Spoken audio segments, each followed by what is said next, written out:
So what's good? Dang. One thing about the camera, bro, it will not lie to you. It won't, bro. I thought this shirt was black. It looks like navy bluish now. As soon as you sit down in the camera, it's obvious. But I don't care. I'm at home. It is what it is. So what's good, TMG fam? It's your boy L, and I'm back with another reaction. How y'all feel? Welcome back to the channel. Salute. So listen, bro. The top 3 places you can't go and people who went anyways. Story of our lives, right? People put a keep out, warning, trespassing, all those type of signs and stuff like that. That's more of a, hey, come on in, an invitation, if you will. That's what all it is. People see that and that, oh, it just excites their curiosity and they got to find out. And a lot of times we find out the hard way and we die. You know what I'm saying? There's no other way to put it. It's no other way to put it. But shout outs to Mr. Ballin, man. We're going to check this video out. If you're new to the channel, man, hit the subscribe button. Join the fam. And, oh, yeah. Can't forget the haters. You know what I mean? Moment of silence real quick, y'all. That's enough. Run the lights up, baby. Let's get to the video.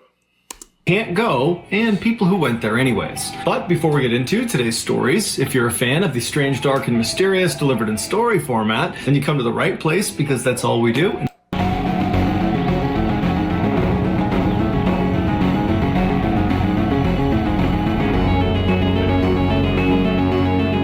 On Monday, May 23rd, 2005, 37-year-old John Wilson got home from a very long day at work and immediately just collapsed into a sofa. John was an oil pipeline inspector in Houston, Texas, and that day it had been extremely hot and he'd been driving around all these different job sites and he'd been out in the sun and he really hadn't had a break. And so now that he was home, he was totally exhausted and knew he should probably just go to bed, but he didn't want to. He didn't want to just go right to bed and then have to get back up again and go right back to work. He wanted to unwind before calling it a night.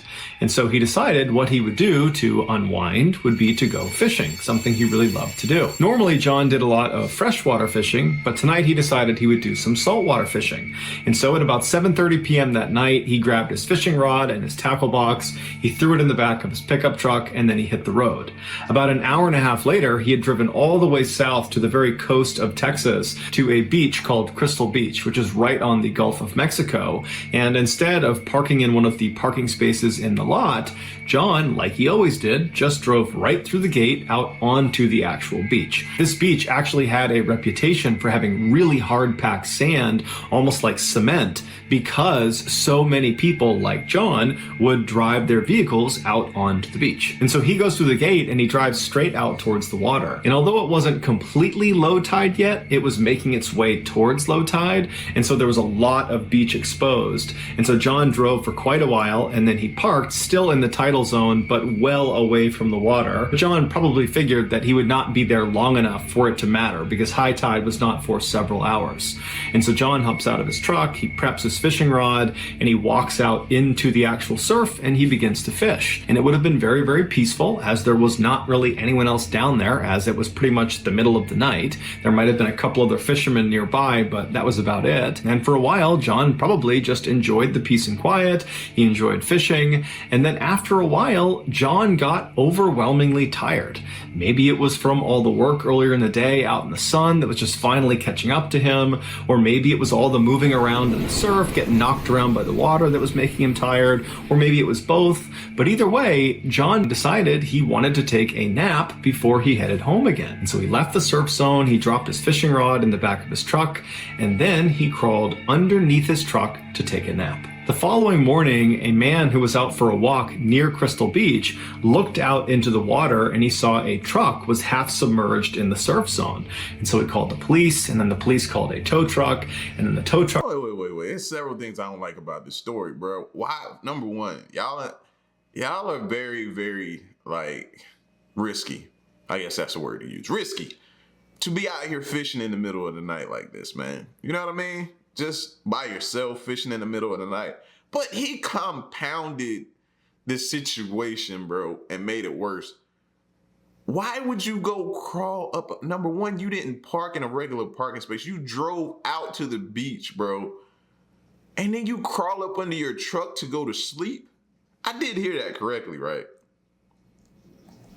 And so he left the surf zone, he dropped his fishing rod in the back of his truck, and then he crawled underneath his truck to take a nap. What's wrong with crawling inside your truck if that's what you're gonna do? Why underneath the truck? I don't even get that. That makes no sense to me, bro. Underneath the truck, not inside the truck. Safe, you up off the ground a little bit. The following morning, a man who was out for a walk near Crystal Beach looked out into the water and he saw a truck was half submerged in the surf zone. And so he called the police, and then the police called a tow truck, and then the tow truck driver showed up to the beach, and when he got there, it was still relatively high tide, and so he had to wait until it was low tide enough that he could actually attach the chains and start pulling this truck out of the surf zone. And so finally, when it was low tide enough, the tow truck driver walked down, and as soon as he was standing next to this partially submerged vehicle, he saw there was a body poking out from underneath it, and that body belonged to John Wilson. No one knows for sure what happened to John after he climbed underneath this truck, but the best guess is after he went under there, he fell asleep and he slept for longer than he anticipated. And in that time frame, even though the sand of this beach had this reputation for being really, really hard, well, after a couple of hours, his truck would have begun to sink in the sand. It would have settled into the sand. And so John, as he's laying there at some point, would have been trapped by the underside of his truck. And then from that point, either the truck just continued to settle, ultimately crushing John to death, or it kept him pinned there, but he was still alive, and then the tide came in and eventually he drowned. Either way, John's final moments must have been torture. Horrible way for somebody to go out, bro. Horrible way, man. Come on, man. We gotta be smarter, bro. I can't go out like that. Come on, man. We gotta be smarter, bro. You know what I mean? Rest in peace, all that. But we have got to be smarter. This here could have been prevented. And you know that you get tired. You could have fell asleep, not into a deep sleep, not even heard the truck sinking down. Like, don't play around like that, bro. Sevnica is a gorgeous town right in the heart of Slovenia, situated right along the Sava River, which is one of the longest rivers in Europe. The section of the Sava that flows past Sevnica was a popular destination for kayakers and canoeists up until 2008, when a hydroelectric dam was built across it, creating a sort of dead end for anyone trying to go through that section of the river. They would have to stop at the dam, get out, walk around, and then pick up the river on the other side, or that would mark the end of their trip that day. In 2008, while this dam was still under construction, the mayor of Sevnica, who was in favor of the construction of this dam, he understood that this was kind of a bummer for the people in town. While the dam itself was going to provide more electricity for the town, it did kind of end an era. And so he decided he would organize a final trip down the Sava River past the dam while they could still go right past it. And he was calling this trip the Final Descent. And so he went all around town asking people if they wanted to come, and he finally recruited 27 other people to come with him on this final trip. And so a few weeks later, on July 3rd, after all preparations were made, the mayor and the rest of his crew, they made their way upstream to this loading area where 4 canoes have been set out for them, and the staff people that had actually provided these canoes, they offered the group life jackets, and virtually everyone in the group turned it down. It's unclear why they turned down the life jackets, but one could guess that, the river itself was incredibly calm and they were not expecting to be on the water for very long, and so they just decided they didn't need one. And so after all 28 people got into their canoes, 7 people per canoe, they pushed off the shore and they began their slow trip down the river. And the mayor had actually hired a photographer to come along with them to document their journey. So as soon as they take off, the photographer is looking around, taking pictures and filming. The weather was beautiful and the water was calm and everything was just going really, really well. But about 15 or 20 minutes into their journey, they turned this corner and they got a clear view of the dam, which was about 1,000 feet away from them at the time. Now, the dam was not done yet. but it was pretty close to being done. And so the actual structure of the dam, it was built. And so even from 1,000 feet away, it was very obvious to tell that up ahead, there's these big cement archways where the water flows down over this dam. And the whole group pretty much immediately saw they had a problem. The plan, according to the mayor, had been they would get to this dam, but on the left side of the dam, there was going to be a strip of waterway that had not been blocked off yet.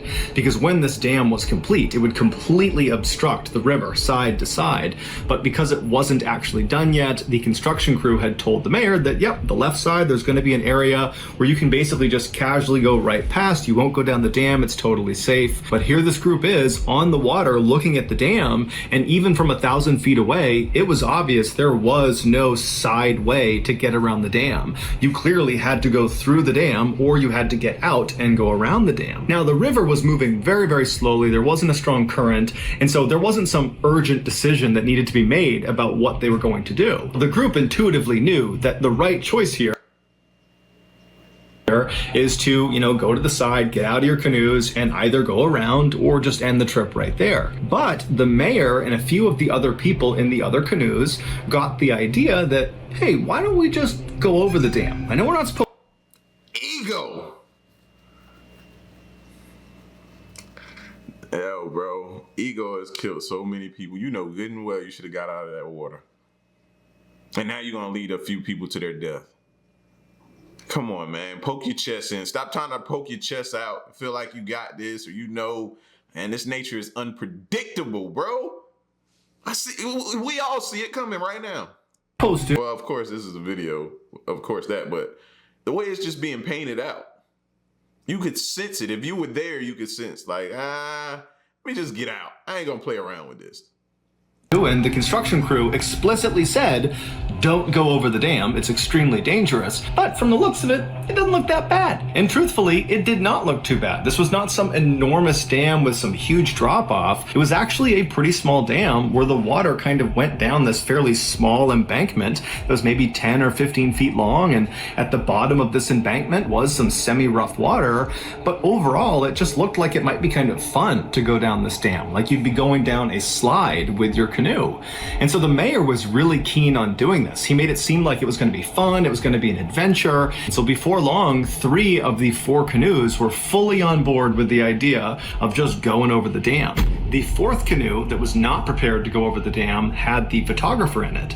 And they said, we're not comfortable with this, but we'll pull up next to the dam and we'll just film you guys going over the dam. It'll be really cool. And so after making their plans about who was going to do what, the 4 canoes continued down the river. And when they got about maybe 100 or 200 feet away from the entrance to this dam, the 4th canoe with the photographer pulled off on the left side of the river. They got out and the photographer lifted up his camera and he began filming the other 3 canoes as they made their He about to film a horror scene approach into the dam.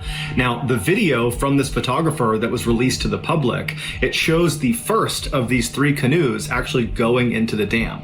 And you see these 7 people on this canoe. They're kind of happy and excited looking. They have nervous anticipation like they're about to start a roller coaster or something. And they're making their way into this dark section inside of the dam. They're basically going through the gates of the dam where they're going to go down this embankment. And as they go into the darkness, as you begin to lose sight of them, you see the back end of the canoe suddenly pops up because now they're going down the actual dam itself. They start sliding down and then you hear someone in the canoe start to scream and then it goes completely silent. And then the video just ends. That canoe, right after it slid down that downslope, it would reach the waters below, but the canoe would capsize, throwing everyone on board into the water. And these 7 people, they didn't even have a chance to catch their breath before they were sucked under. Not only because the water was rough at the bottom of the dam and kind of was churning and pulling them under, but also because this is a hydroelectric dam. And at the bottom of the dam, underneath the water where they were all these big openings to underwater tunnels. And these tunnels functioned like vacuums. It pulled water down inside and then ran the water past a turbine, causing it to spin, and that would generate the electricity. That's what the dam actually did. And so after the water was pushed past this turbine, it would be jettisoned out somewhere else downstream. Now, even though this dam was not fully operational yet, these tunnels and the turbines at the bottom of them, they were operational. So as these 7 people are dumped into these incredibly dangerous waters and they're getting pulled down towards these tunnels, the other 2 canoes, they have no idea what's going on with this first canoe, and so they just continue on and they go over the dam. The second canoe that went down the dam, they also capsized at the bottom. All 7 occupants were thrown out and they were sucked down underwater almost immediately.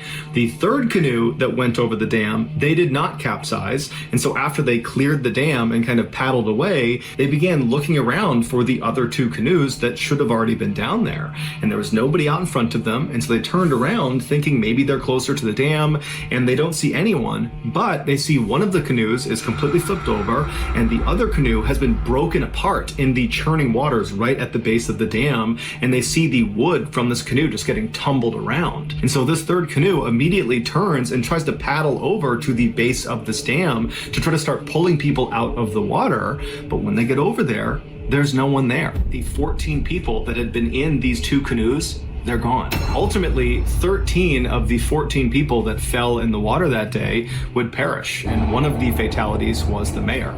The only person who survived who fell in the water was actually the mayor's wife, who by some miracle managed to swim out of the grasp of these tunnels under the water and made it to shore. Over the next several days and weeks, police divers were able to eventually find all 13 bodies, one of which had traveled 25 miles away to Croatia. No information was given about the state of the bodies when they were found, and so we don't know if having been sucked down through these tunnels and forced past these underwater turbines played a role in their death. All the public knows is that all or most of these 13 people were sucked down into these tunnels and then they died.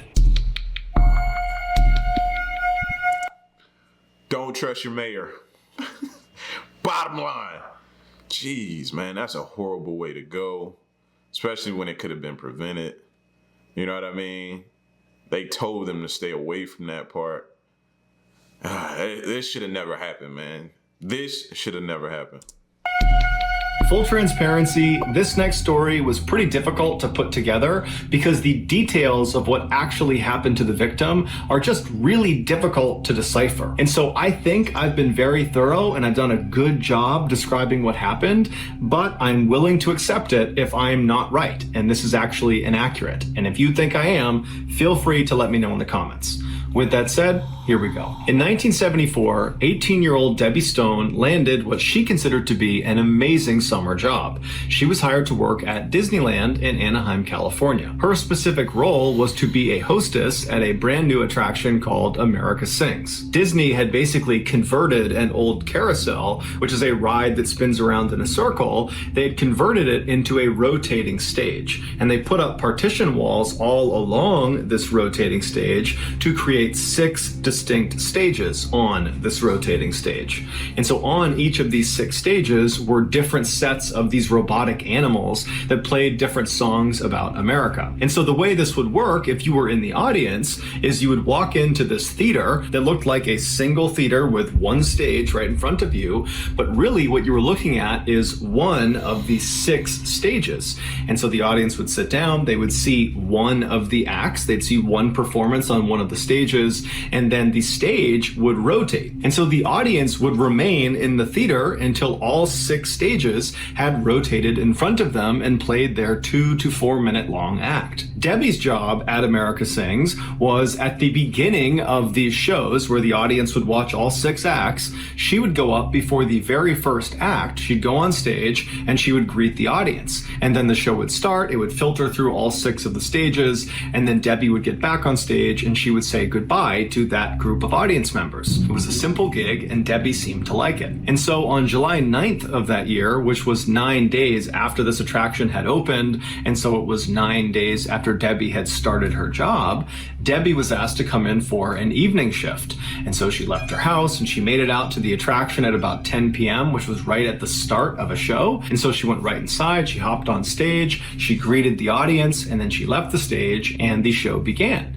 And so over the next 30 minutes, all 6 of the stages performed their acts. And then after the 6th act was done, Debbie dutifully climbed back onto the stage. She said goodbye to the audience. And then as that audience was leaving the theater, she turned around and walked towards the back of the stage she was on. What happened next requires some additional explanation. Each of the 6 stages that made up this attraction had a fairly tall back wall. And behind each of these 6 back walls that were kind of in a ring was the center of the actual attraction. And in the center was this circular, fairly tall storage room. This storage room did not rotate. It was stationary. The stages and their respective back walls, they rotated around this storage room. The gap between the outside of the storage room at any point around it and the inside of the back wall was maybe a couple of inches. It was pretty narrow, but it was big enough that a person in theory could get stuck back. Holy no. No. That's not a way you want to go out. That's like escape room. Getting caught in one of them little... Yeah, I remember the movie, man. That's like escape room. There. So it was a real hazard. However, Disney did not put any specific safeguards in place to prevent their staff from intentionally or unintentionally going into this space. They just told their staff to not go back there and be careful. So back on July 9th, after Debbie has said goodbye to the audience and she's walked towards the back of the stage she's on, she decides to move from the stage she's on to the adjoining stage. And when she does that, she either trips or falls or something happens, which causes her to fall into the narrow space between the 2 back walls of the 2 stages she was on. And so she falls through that gap and then gets wedged between the outside of the storage room and the back of one of the back walls. She tries to pull herself up and pull herself out of the space, but she realizes she's stuck. And so she starts to panic and she starts screaming for help. None of the staff hear her, or they don't recognize that this is a real call for help. And this new wave of people that are coming in, the new audience, they're all talking loudly. There's music playing. They don't really hear her. And anyone that actually did hear her calling for help, they would later say they thought it was part of the show. And so as Debbie is screaming bloody murder, she cannot get out of this gap, this narrow gap she's stuck in. These stages, they start to move because the show is going to start. And because Debbie has nowhere to go, when the stage began to rotate, she got forcibly dragged and twisted and rolled, and her body began to contort, and bones started to break, and she was forced to continue moving through this narrow space because the stage was just going to keep on going until it reached its next position. And so finally, after it dragged her all the way to its next position, Debbie didn't die. She was grievously injured. She probably had dozens of broken bones, but she was alive and she's still totally stuck and she's screaming with every ounce of energy she has. But again, the audience, even though they heard her screaming, they assumed it was part of the show. And apparently the staff also heard her screams and convinced themselves it was just no big deal. And so 2 to 4 minutes later, when the act was complete, the stage began to rotate again. And so Debbie again is rolled and contorted and crushed and dragged and smashed and broken as the stage again rotates to its next position. And she's still not dead. She's screaming out for help. No one is coming to help her. And so the entire show would play out with the stage rotating through all of its sections. And then finally, at the end of the show, when one of the audience members alerted the staff that, hey, you should really go check out that screaming we heard. And at that point, they went for a look and they discovered Debbie, and she was very obviously deceased. Disney would pay a small settlement to Debbie's family, and then they would put up a number of safeguards on the America Sings attraction to make sure something like this never happened again. So that's going to do it, guys. If you found the secret... Yo, what a way to go out, man. That is painful. That's agonizing pain to know that, you know what I mean? And then to not die each time. Remember, I think he said it was 6 rotations. So to go through those 6 rotations, bro, and to be alive through most of them, that's a horrible way to die. That's a horrible way to die. Now, every time you go to Disney from now on, you're going to think about that. It's going to be in my brain. That and the fact that I don't like going there because all the walking. Oh my God, my feet be killing me. But yeah, man, that's horrible, bro. And she screamed, people heard it. That's the crazy thing. People heard it. It's just screams. I don't know. You know somebody said that. You hear that? Yes. Man, I never want to go out like that, bro. Never. That's horrible. Listen, man, y'all get at me in the comment section. Let me know what y'all thought of this. Shout outs to Mr. Baller, man. If you haven't subscribed to him, go do so. All right? Top 3 places you can't go and people who went anyways. It's your boy L, man. Until the next reaction, I'm out. Peace. Y'all stay solid. Hey.